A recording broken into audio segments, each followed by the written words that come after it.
Vous regardez RTI 1, bonjour, bienvenue, voici les titres de ce journal. La troisième édition de l'opération Grand Ménage a eu lieu samedi dernier et elle a été suivie à 55% partout en Côte d'Ivoire selon Anne-Désirée Ouloto qui exhorte l'ensemble des populations à s'approprier cette action gouvernementale. Dans le cadre de la mise en œuvre du Plan national de développement, le système des Nations Unies a élaboré le cadre problématique unique pour l'assistance au développement en Côte d'Ivoire qui a été lancé récemment. Les Sud-Coréens votent ce mardi pour désigner leur nouveau président. Il s'agit d'un scrutin historique 6 mois après le début de la révolution des bougies qui a abouti à la destitution de Mme Park Geun-hye, accusée de corruption dans un vaste scandale politico-financier. La troisième édition de l'opération Grand Ménage a eu lieu samedi dernier sur tout le territoire national. Elle a été suivie à 55% partout en Côte d'Ivoire selon la ministre de la Salubrité, de l'Environnement et du Développement durable. Anne-Désirée Ouloto exhorte l'ensemble des populations à s'approprier cette action gouvernementale. Grace Kando. Les communes du district d'Abidjan et des villes de l'intérieur marquent leur adhésion à l'opération Grand Ménage.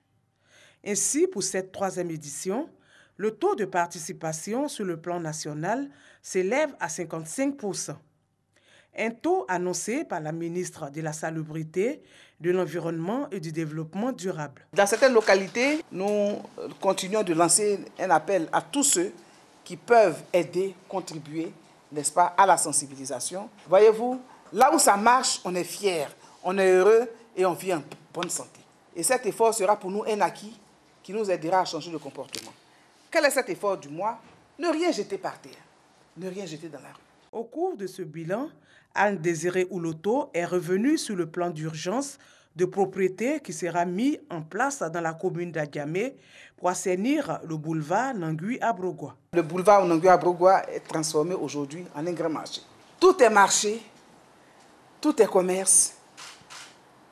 Et c'est à peine si les véhicules peuvent circuler tranquillement sur les voies qui leur sont destinées. Adjamé mérite d'avoir un plan d'urgence. Un plan d'urgence pour aider la commune d'Adjamé. Un plan d'urgence pour des questions sécuritaires, pour des questions d'assainissement, pour des questions de santé publique. La 4e édition de l'opération Grand Ménage se tiendra le 3 juin prochain. Boisflé est la ville retenue pour le lancement de cette opération qui vise à donner un visage rayonnant à toutes les villes et communes de Côte d'Ivoire. Et à l'instar des autres villes de Côte d'Ivoire, le vent de l'opération Grand Ménage est passé par Tahabo. Là encore, les autorités ont sensibilisé les populations à entretenir leur cadre de vie et le maintenir sain. Godefroy Okambawa, Astotoré. Des tas d'immondices, des eaux usées coulant des blocs des maisons. C'est le triste tableau que présente la cité ouvrière de la ville de Tahabo. Pour mettre fin à cette situation, la cité vient d'accueillir l'opération Grand Ménage, une opération conduite par le préfet Ouattara Matene. Autrefois ville coquette, Tahabo présente aujourd'hui deux visages, un quartier résidentiel propre et une cité ouvrière très insalubre, tous les deux construits dans la même période.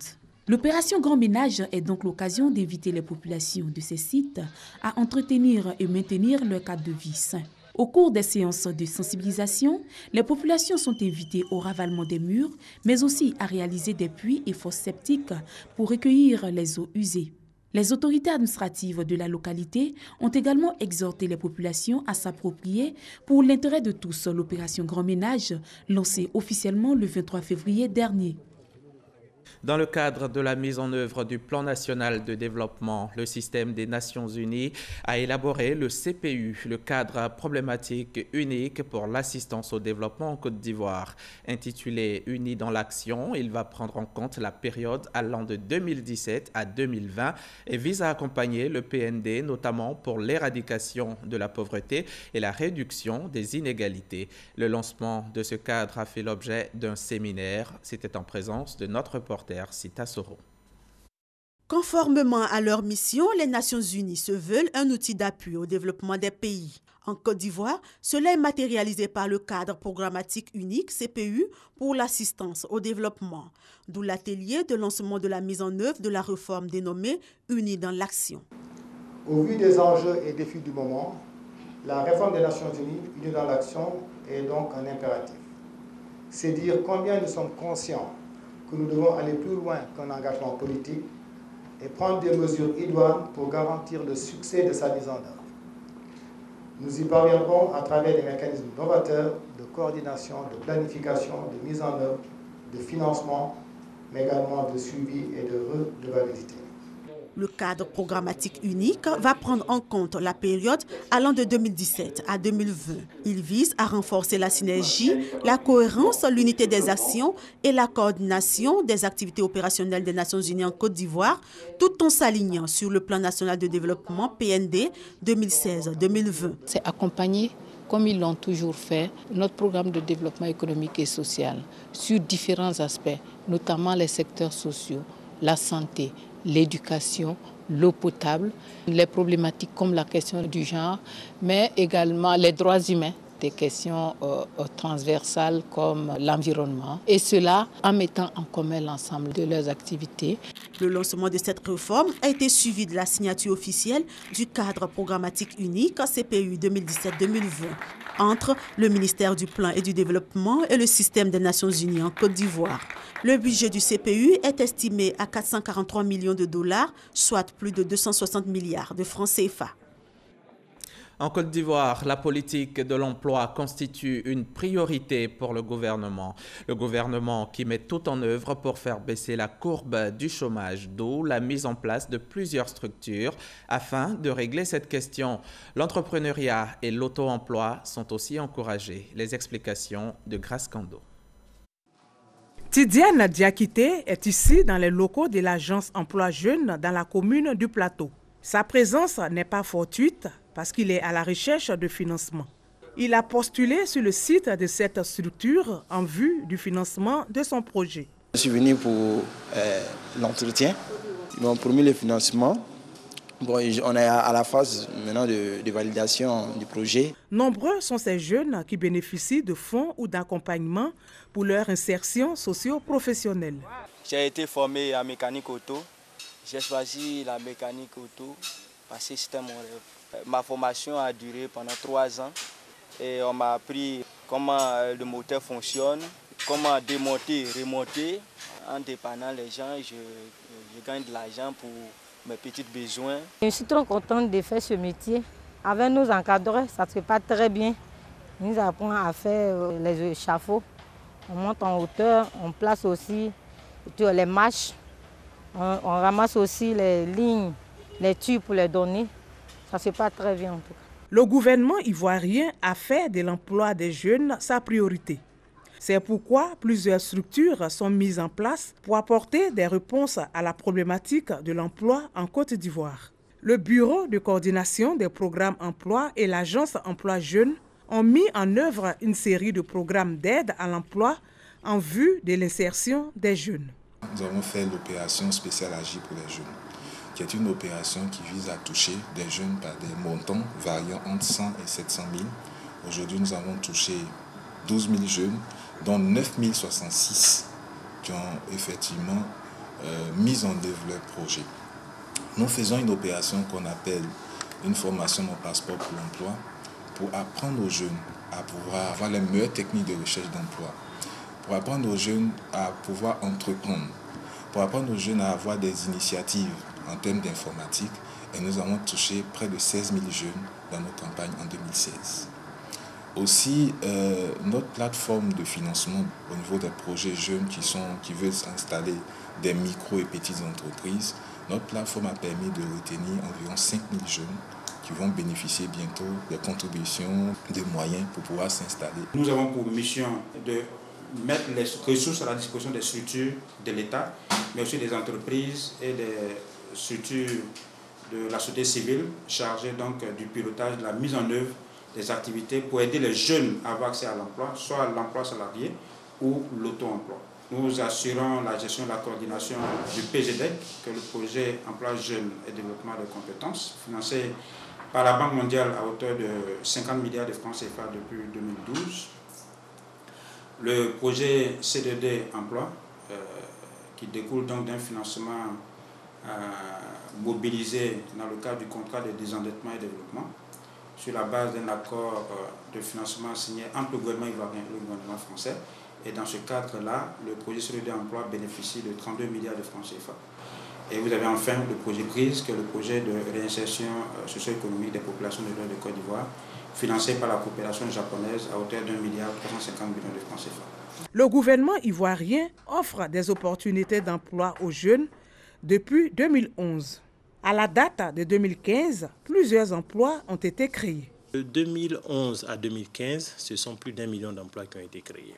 Ce sont en moyenne par année près de 120 000 jeunes qui bénéficient en moyenne de tous les accompagnements de l'agence Emploi Jeunes. La porte d'accès aux prestations, c'est le site www.emploijeune.ci.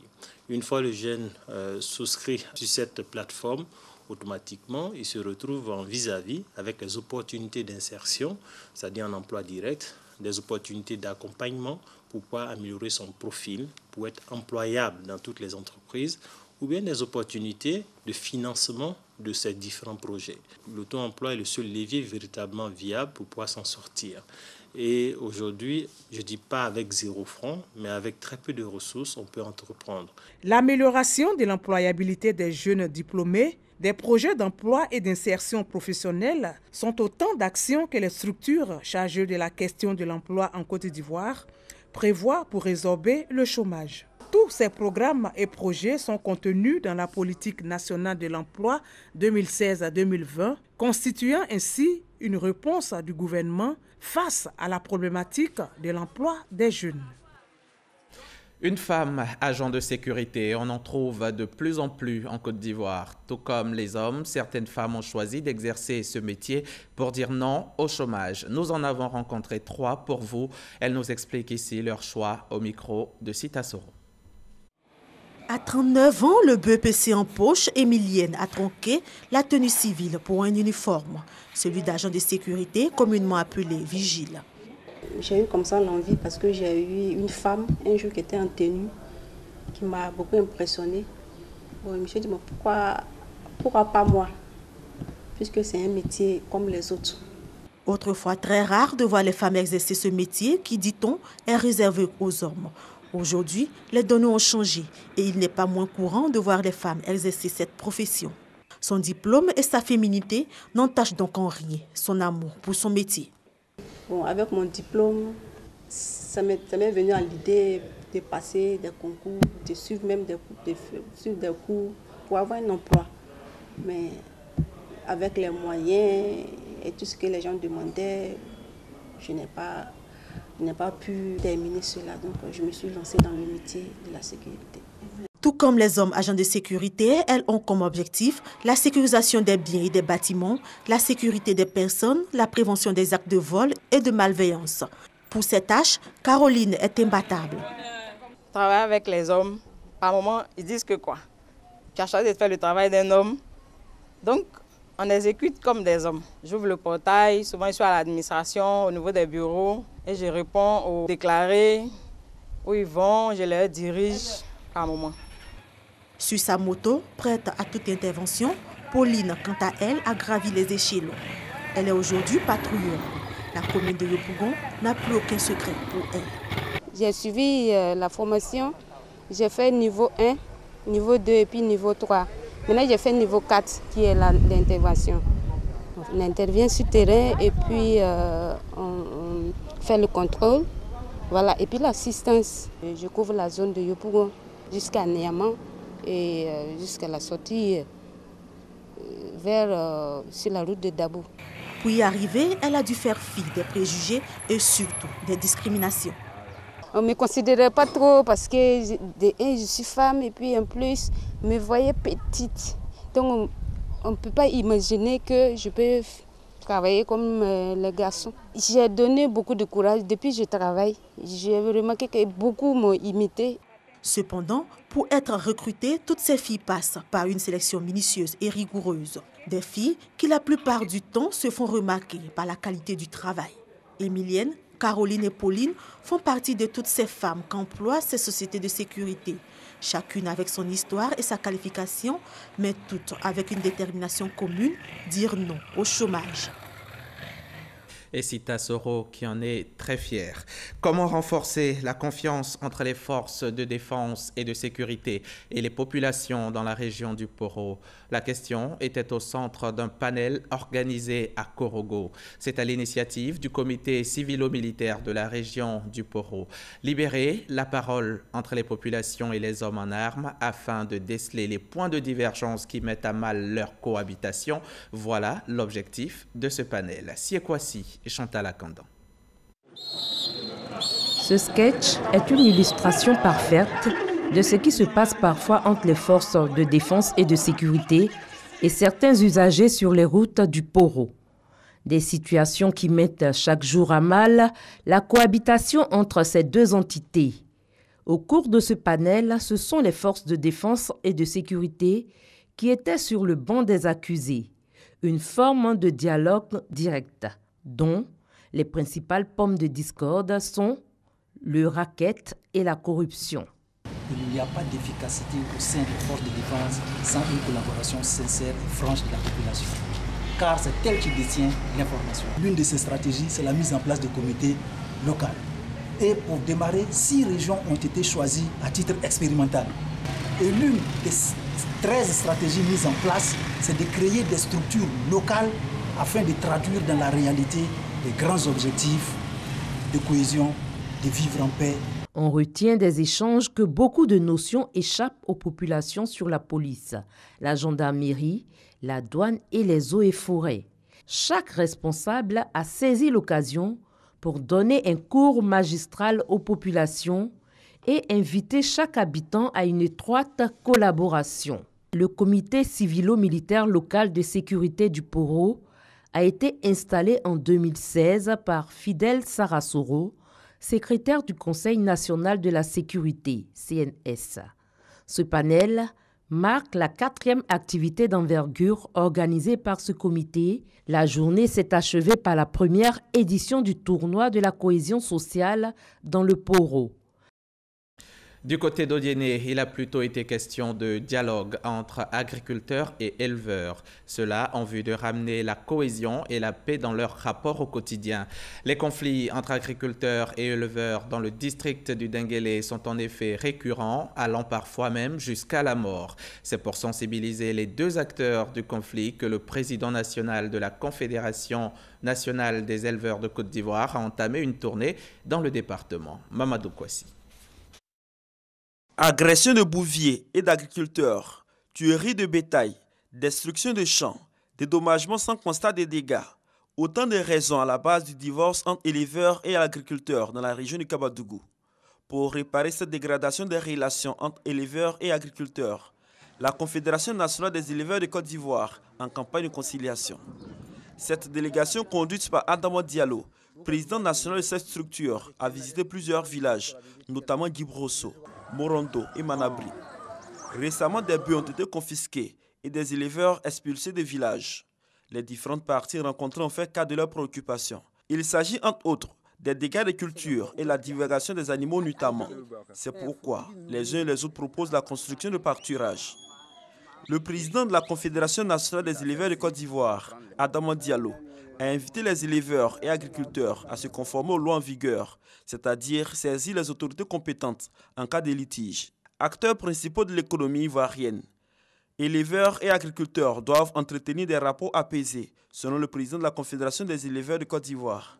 C'est pourquoi Adama Diallo appelle les cadres et les autorités administratives à s'impliquer véritablement pour une paix durable entre ces acteurs. Le ministère de l'Éducation nationale, de l'enseignement technique et de la formation professionnelle a organisé mercredi dernier une journée du mérite et de l'excellence. Les meilleurs élèves, les meilleurs enseignants, les meilleurs chefs d'établissement et les meilleurs directeurs régionaux ont été récompensés par Kandia Camara. Reportage Frédéric Oulaye, commenté par Astou Touré. À 10 ans, Andrew James est major de sa classe à l'examen d'entrée en 6e avec un total de 165 points sur 170. Tout comme lui, Eric Aguier, âgé de 17 ans en classe de terminale, a obtenu au total 342 points sur 400 au baccalauréat. Avec eux, 22 autres élèves, dont 6 filles, ont été sélectionnés au regard des résultats des examens à grand tirage session 2016. Pour les performances réalisées, ils ont reçu des dons lors d'une journée d'excellence organisée par le ministère de l'Éducation nationale, de l'enseignement technique et de la formation professionnelle. Valeur totale du don, 4 500 000 francs CFA. Chers collaborateurs, c'est ensemble que nous continuerons de bâtir l'école ivoirienne en vue d'en faire un instrument de promotion de valeurs et de réussite pour tous. L'événement qui nous rassemble ici n'est plus à présenter. La Journée nationale du mérite et de l'excellence a eu un écho retentissant. Elle est même célébrée au plus haut niveau de l'État à travers la Journée de l'excellence chaque année à la veille de la commémoration de la fête de l'indépendance de notre pays. Cette journée, qui est à sa 4e édition, a été l'occasion d'honorer les meilleurs directeurs régionaux, les chefs d'établissement, les enseignants du public et du privé. Les sentiments sont des sentiments de joie, de grande joie. Parce que, vous voyez, tout ce monde, lorsque tout ce monde vous célèbre, lorsque ce jury vous célèbre, lorsque Madame le ministre vous célèbre, on ne peut qu'être heureux. Je représente mon fils, il est en France actuellement. Je suis très heureux, très fier de lui, car aujourd'hui, grâce à lui, en tout cas, je me sens honoré. Cette célébration vise à promouvoir le travail bien fait, donner le goût de l'effort et impulser l'esprit d'initiative. Les ministres en charge de la formation ont exhorté les lauréats à doubler d'ardeur pour la réussite de l'école ivoirienne. Au terme de sa mission en Côte d'Ivoire, Klaus Bernhard Auer, l'ambassadeur d'Allemagne en Côte d'Ivoire, est à l'intérieur du pays. À Bouaké, il vient de visiter l'université Alassane Ouattara où il a offert des bourses d'études aux étudiants et une bibliothèque contenant plus d'1 millier de livres au département d'études germaniques. Kadi Marianne Konaté, RTI Bouaké. L'ambassadeur de l'Allemagne en Côte d'Ivoire, son Excellence Klaus Bernhard Auer, en tournée à l'intérieur du pays. Un déplacement pour apprécier les infrastructures offertes par l'ambassade de l'Allemagne à plusieurs institutions. Cette tournée marque la fin de son séjour en terre ivoirienne. Deuxième étape, Bouaké, Université Alassane Ouattara. L'ambassade de l'Allemagne y a offert une bibliothèque et diverses opportunités de bourse. Aujourd'hui, cette bibliothèque compte près de 1970 ouvrages en rayon. Nous sommes l'une des directions, sinon l'un des départements de l'université à avoir une bibliothèque personnelle. Klaus Bernhard, lien entre les peuples allemands et ivoiriens, a exalté les relations sans nuage et l'amitié qui lie les deux pays. Il y a beaucoup de liens de contact entre Bouaké et l'Allemagne. C'est une ville de partenariat avec une ville allemande, Reutlingen, la seule ville ivoirienne qui a un partenariat avec une ville allemande.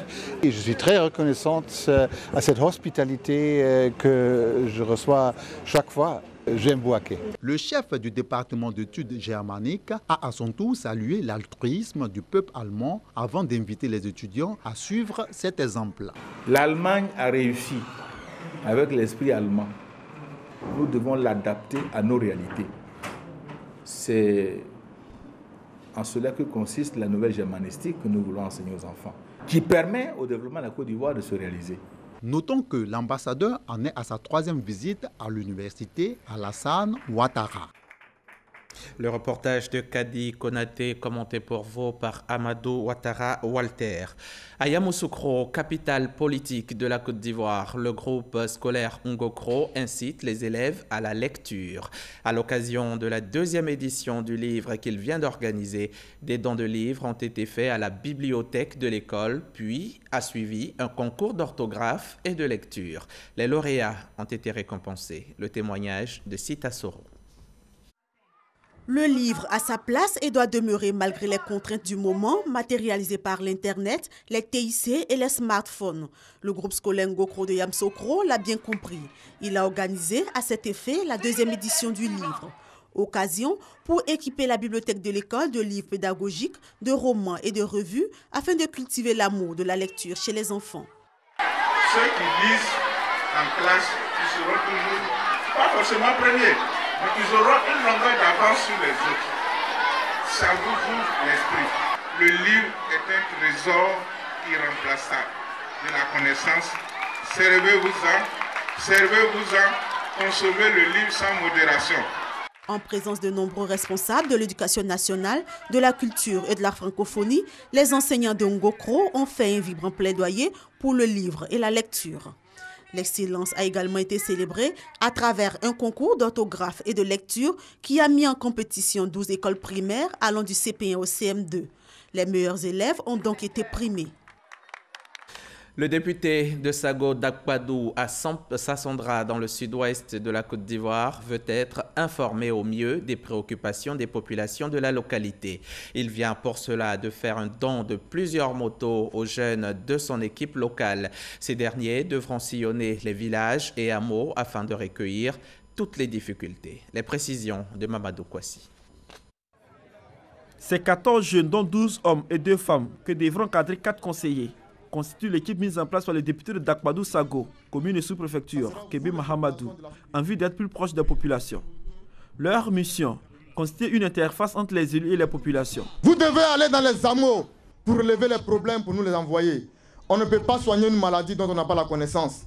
Donnez-nous les mots de nos parents pour que nous cherchions les solutions. Dans l'équipe de Kébé Mahamadou, la seule place, c'est le service et le service de nos parents. Parce que c'est pour ça que nous sommes là.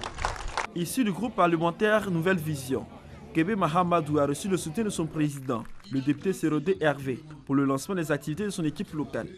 Au cours de cette cérémonie, plusieurs dons ont été faits, notamment 10 tonnes de ciment, une centaine de chaises pour les chefs de village et un ordinateur portable pour le sous-préfet de Sago. Direction San Pedro, et vous allez le voir en image, des insulines, des seringues, des glucomètres et autres matériels qui entrent dans le traitement du diabète constituent le don que vient de faire l'amicale des anciens de l'AMC à la clinique de diabétologie du CHR de San Pedro. Le village de Niamouye, dans le département de Doropo, était en fête. C'était à l'occasion de l'installation de son sous-préfet, Marius Kwame. Le peuple lorrain a effectué nombreux déplacements pour lui témoigner son soutien et traduire sa reconnaissance au président Alassane Ouattara. Teresta Peyoboé revient de Niamouye. Niamouye est une localité située dans le département de Doropo, région du Bunkani. Cette nouvelle sous-préfecture vient de recevoir son premier sous-préfet.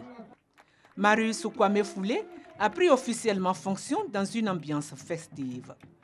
Il dit placer sa mission sous le signe du développement local. Le préfet du département de Doropo a présidé la cérémonie. Il a demandé à toutes les populations lorraines et autres, venues de tous les villages et hameaux de la sous-préfecture, de conduire ensemble Niamouye sur la voie du progrès. Pour en arriver là où nous sommes, vous, population de Niamouye, et nous, autorités administratives, avons travaillé d'arrache-pied. C'est pourquoi je voudrais vous dire toute ma joie et ma fierté. En effet, c'est vous, population et cadres de Niamouye, mobilisés et debout comme un seul homme, qui avez œuvré à la réalisation des travaux de construction de la résidence et du bureau du sous-préfet. En cela, vous êtes un modèle. La région du Bunkani, à travers le roi Yarakoroni II et le peuple lorrain particulièrement, note que l'arrivée de son sous-préfet est une réponse concrète du chef de l'État à leur épanouissement. C'est pourquoi il s'engage à le soutenir au mieux afin de faire de sa mission un succès pour l'essor de leur localité. L'ancien Premier ministre socialiste français Manuel Valls a annoncé ce mardi qu'il serait candidat de la majorité présidentielle à Évry aux élections législatives de juin, indiquant qu'il souhaitait s'inscrire dans le mouvement du président élu Emmanuel Macron. Cependant, juste après cette annonce, le porte-parole du nouveau parti, Benjamin Griveaux, a assuré que Manuel Valls n'avait pas été investi.